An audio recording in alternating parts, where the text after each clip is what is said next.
Penguin Random House Audio presents The Profession, a memoir of community, race, and the arc of policing in America, by Bill Bratton and Peter Nobler. This is the author, Bill Bratton.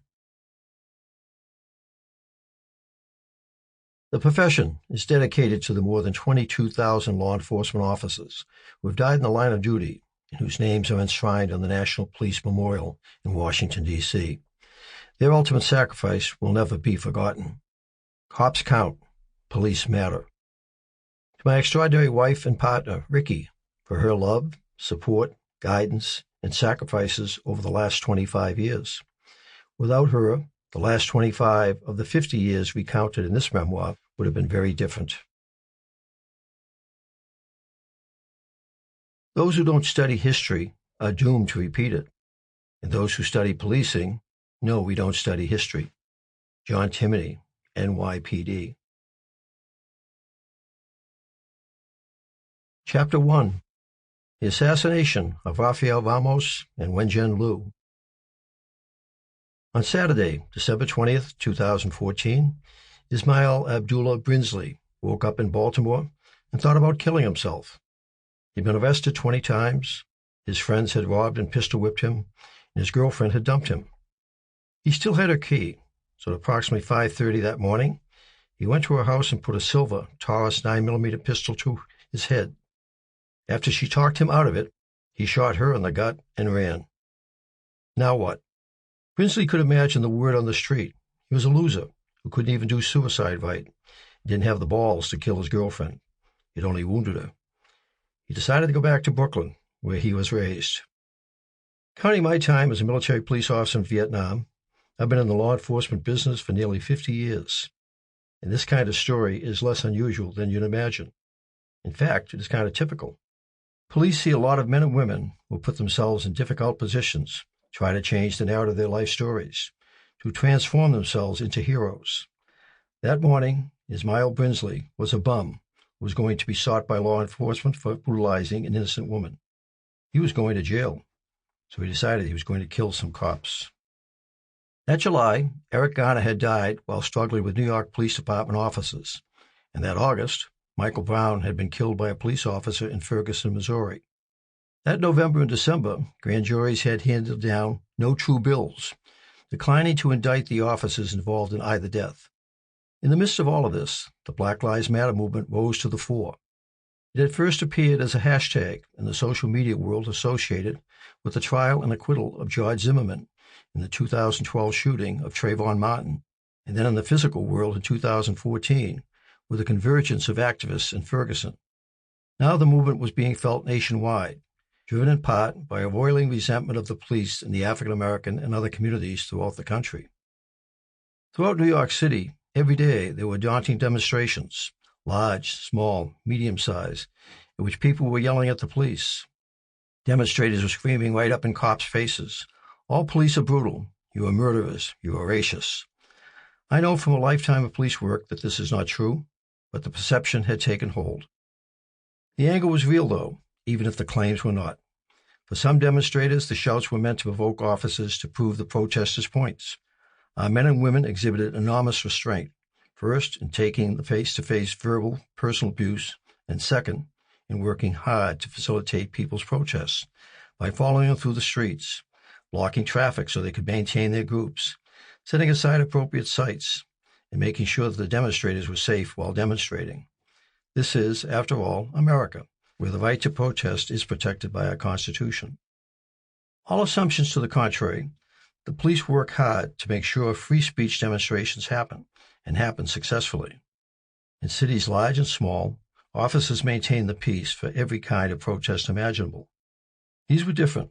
The police were the focus, not just the peacekeepers. They were being baited at every turn. Not until the summer of 2020 would officers see anything like this again. The internet traffic was all about killer cops. Cops need to pay. Cops should be killed. The rules against advocating violence had apparently gone out the window. Our Threat Assessment and Protection Unit, TAPU, was getting buried in internet incitements to harm, assault, or kill police. They were almost overwhelmed by running these threats down. Furthermore, Unlike a one-day march for nuclear non-proliferation, say, these protests were non-stop and snowballed through the fall and early winter.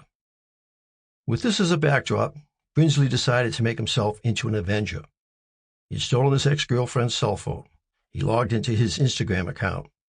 Alongside a photo of the same Silver Taurus 9mm handgun, he posted the message, "I'm putting wings on pigs today. They take one of ours, let's take two of theirs. Hashtag shoot the police. Hashtag rest in peace, Eric Garner. Hashtag rest in peace, Mike Brown." While on the bus, Brinsley called his girlfriend's mother. She recognized the number and, thinking it was her child, picked up. Brinsley apologized for shooting her daughter. She called the Baltimore County Police. "He is on Instagram. He called me and said something. I don't remember, like I'm sorry, or I didn't mean to do it, or whatever it was." The Baltimore County Police pinged the phone. They saw it was moving slowly northward in the direction of New York. Was Brinsley on a bus, in a car, on a train? They couldn't be sure, only that he was moving. Investigators found he had a prior address in Brooklyn. Maybe he was heading there. They telephoned what they thought was the Brooklyn precinct in which that address was located. "What? Where?" said the sergeant who answered. "Not us." He referred them to the right one. "You have an alert for this guy for attempted homicide. You think he might be headed here?" said the sergeant who answered the phone at the 70th precinct, or the 70, as cops call it. "Fax us what you got." Brinsley arrived in Brooklyn and tossed the phone in the garbage near the Barclays Center. He told some people he ran into in the street to follow him on Instagram. He said, "Watch what I'm going to do." Baltimore had made a wanted flyer. It read, "Please use extreme caution. Threats on police." The scan arrived at the 70 at 2:46 p.m. At 2:47, Brinsley stood in Bedford-Stuyvesant at the passenger side window of an NYPD cruiser. Inside were police officers Rafael Ramos and Wenjian Liu. Rafael Ramos had entered the police academy at age 37, more than a decade older than the average starting cop. He was married, with 2 sons, and both at work and home, Ramos was the picture of a person who cared deeply about the young. He joined the NYPD as a school safety agent and worked his way up to officer. He had been on the force only 3 years. Ramos was studying to be a chaplain. He was 11 days past his 40th birthday. Wenjian Liu left his native China when he was 12 years old. He called himself Joe and had been on the path to becoming an accountant when 9/11 changed his thinking. He first joined the NYPD as an auxiliary officer, an unpaid volunteer with no gun, just a uniform and a star-shaped shield. When 2 of his auxiliary brothers were murdered by a madman in Greenwich Village, he could have turned away. He could have said it wasn't worth it. Instead, 4 months later, he took the oath to become a New York City police officer. Liu often cooked for his immigrant parents. He made a great vegetable soup. He was an avid fisherman. He just got married that October. Liu was 32 years old and been on the job 7 years.